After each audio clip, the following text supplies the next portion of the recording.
দেখাবো কিভাবে আমরা এরকম মিনি বা মাইক্রো স্টেরিও অ্যাম্পলিফায়ার সার্কিটগুলো খুব সহজেই রিপেয়ার করে নিতে পারি।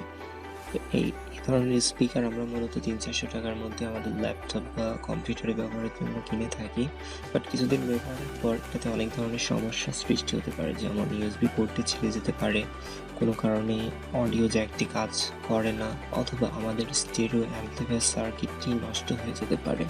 সো সমস্ত বিষয়ের সমাধান আজকের এই ভিডিওতে দেখাবো। কীভাবে আপনি স্টেরিও অ্যাম্পলিফায়ার সার্কিটটি চেঞ্জ করবেন, এটি কোথায় কিনতে পাবেন, এবং ইউএসবি পোর্টটিও চেঞ্জ করে নিতে পারেন যদি কোনো কারণে সেটি ক্ষতিগ্রস্ত হয়, এবং অডিও জ্যাকটিও চেঞ্জ করতে পারবেন।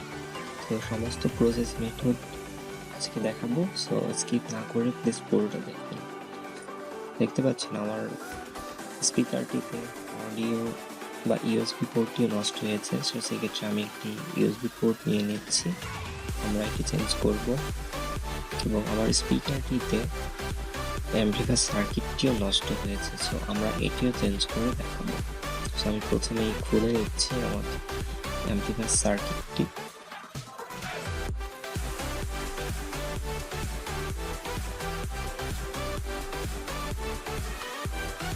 ওকে, দেখতে পাচ্ছেন আমার স্টেরিও অ্যাম্পলিফায়ার সার্কিটটি কোনো কারণবশত হয়তো কাজ করছে না, বাট আমি এটি এখন চেঞ্জ করে দেখাবো।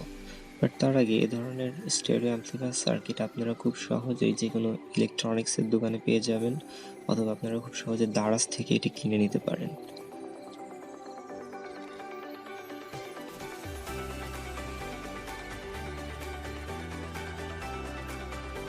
দেখতে পাচ্ছেন সার্কিটটির গঠন খুবই সাধারণ বাট খুবই কাজের। আমরা এখন এটি চেঞ্জ করব এবং নতুনটি সেট আপ করে দেখাবো।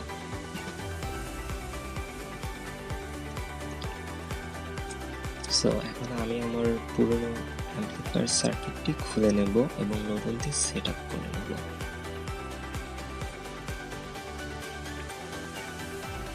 এই প্রসেসে আমরা শুধু কেবলগুলো খুলে নেব এবং নতুন সার্কিটটি সেমভাবে ইনস্টল করে নেব, এবং নতুন সার্কিটটিতে কোনটাটি কোথায় ইনস্টল হবে সেটা হবে প্রত্যেকটা ইন্ডিকেট বা লেখা রয়েছে।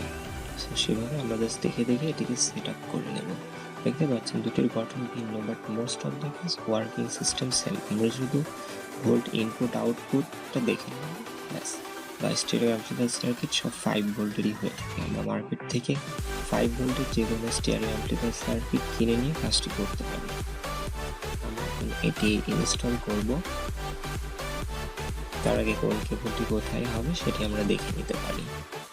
দেখতে পাচ্ছেন প্রত্যেকটি পয়েন্টে ইন্ডিকেট করা রয়েছে প্লাস মাইনাস, এবং এল আর কোনটি কোথায় বসবে, audio output, audio input, volt output এবং ইনপুট আউটপুট প্রত্যেকটি সেকশনে লেখা রয়েছে। আমরা দেখে দেখে জাস্ট কেবলগুলো ইনস্টল করে নেব।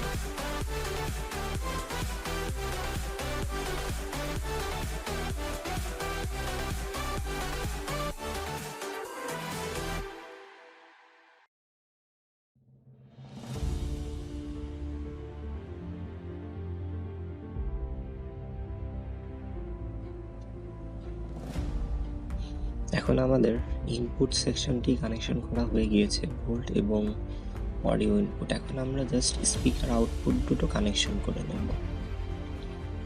সেক্ষেত্রে স্পিকারের কেবল দুটি আউটপুট পয়েন্টে আমরা রেখে সেট আপ করে নেব। প্রত্যেকটি সেকশন এখানে লেখা রয়েছে, আমরা জাস্ট দেখে দেখে কাজটি করে নিতে পারবো। আপনি যে কোনো অ্যাম্পলিফায়ার সার্কিটই কিনেন না কেন, প্রত্যেকটিতে ইন্ডিকেট করা থাকবে কোন কেবলটি কোথায় স্থাপন করতে হবে।